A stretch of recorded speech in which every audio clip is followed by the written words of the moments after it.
And we're here today with Evelyne Côté, the Director of Programming and Events at Evenko. So we are here today because we are so excited. Osheaga just released the entire lineup. For starters, for the headliners, we have The Killers on Friday, Tyler the Creator on Saturday, and Olivia Rodrigo on Sunday. It's a crazy lineup. We're still so excited here at the Beat, but first things first, why did you choose them as your headliners? Great question. Olivia Rodrigo was just a no-brainer. I think that she really kind of is this unicorn, a bit like Chapel Roan that we had last year, not as a headliner, but she's, in French, you would say incontournable, right? She rose so fast and she's so talented. Tyler wasn't an obvious choice because he is playing the Bell Center a few days, like a week and a half before Osheaga rolls in. But the show sold out so quick that we knew a lot of people wanted to see him. And at a festival, it's a different experience. You might want to be more of a casual listener and move from stage to stage. So we kind of like warmed up to the idea. And then The Killers is, an act that spans generations, and they have so many hits. So to balance out the younger crowd of Olivia and the more current, although spanning many years, career of Tyler, The Killers were just the rock act. So Osheaga is known for breaking out the music industry's next biggest artists. Last year we had Chapel Roan, and all of the Pink Pony Club fans were all over Parc Jean Drapeau. Who do you think is going to replicate that this year? I think that every year we try to represent where the music industry is and what people want to listen to. David, from Maneskin is already growing very fast in Europe, and I think he's going to be someone that droves of fans are going to be wanting to see in the future. On the more folk tip, I think Alex Warren really has pulling all the stops. In that genre. I'm looking at, Dochi, from the moment where we started having conversations about booking her up until when we booked her, we confirmed a few days ago before we announced. Because, that's it. We were on the tip of wanting to book her in September, and everything just unfolded in that, span for her. So I think there's many on the lineup that I can't even think about right now. Especially after she just won the best rap album at the Grammys. It was just perfect timing. So Shabuzi is actually breaking a record this year at Evenko. He's performing not at one festival, but at two, at Osheaga and at Lasso, which is insane. Why is that? And is there going to be more country music being introduced more into the Osheaga lineups?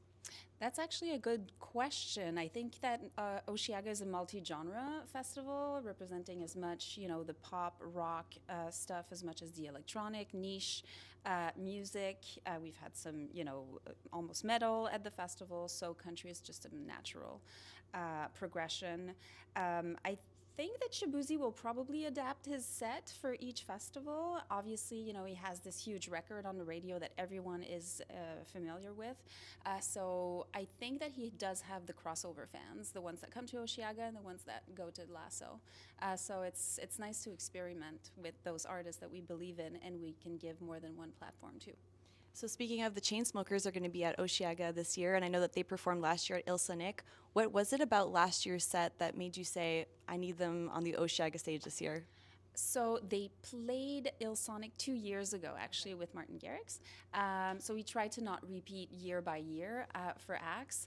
The Chainsmokers, we've been working with them forever. They've played a number of Bell Centers. It's always, so great to have them. They're almost family at this point, and it was always a dream of theirs to be playing Osheaga. So the conversations have been just going on, and we just felt like it was the time for them to kind of shake things up and play Osheaga.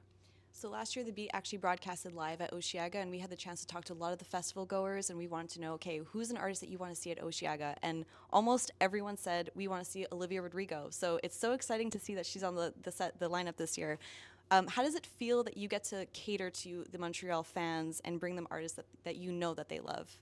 It is so satisfying to be able to bring the artists that can't necessarily stop during a tour, or like Olivia. She's now a stadium act, and although we do have a wonderful Olympic stadium, the indoor part is not necessarily adapted to welcome or host all the tours that are out there. So yeah, it's really great. It's again, another experience to be, you know, with a ton of fans at a music festival. It's really kind of a communal experience. It's, you know, community. You're building some memories. You are as well at an arena, but it's just a very different feel. So I think that for artists to be receiving that energy is also very different. So Gracie Abrams was famously on the Eras Tour this year with Taylor Swift. She was there in Toronto. A few of us got to go and see. What is it that what edge do you think she's going to bring to Osheaga this year? Is it her music? Is it the fans? Like, what is it that you think that her being at Osheaga will make an impact? So Gracie was actually the first act that we confirmed for this year, because we were convinced that, you know, she would go well anywhere with any other headliner. She's obviously now, we can see it on the poster, billed very high up. But I think there is, you know, something very Osheaga in her. You know, she does have this authenticity. She, you know, writes her own music. She's very kind of soulful in her own genre, yet she does appeal to the mainstream, you know, so there's no kind of snobby kind of, you know, she just goes for it. She's great. And, you know, a lot of people always talk about their Osheaga moment. It's either seeing their favorite artist perform, dancing with their friends. I think for me this year, it's going to be singing Mr. Brightside on the Friday. I'm obsessed with the Killers. What is one moment that you're excited for Montrealers to experience? For me, it's easy. It's Jamie XX, because he didn't come here with his tour. He went to Toronto. People were bummed. Another show that we don't get in Montreal, but we're getting it. So he's going to be closing against Olivia on the Sunday. Another moment that I'm, you know, very excited about is seeing Doechii perform in Montreal at a festival for the first time. Obviously, there's so many other. Cage the Elephant playing into Olivia on main stage is just going to be that crazy moment. There's so much to go over. Yeah. And so we know that you've been doing this for a very long time. Just for a little insider, do you have any fun backstage stories or anything that you're allowed to say to Montrealers that's like kind of a fun little thing that you've experienced over the years? I mean, it's just a good vibe. What we've been able to create backstage, it's very much a village. We call it Artist World, because people can just go there and relax, have a shower, just be very private, or, you know, hang out in the catering tent and, you know, kind of hang out with their peers. So as a general rule, I would say it's not an anecdote or, you know, some gossip, but it's just very relaxed. Yeah.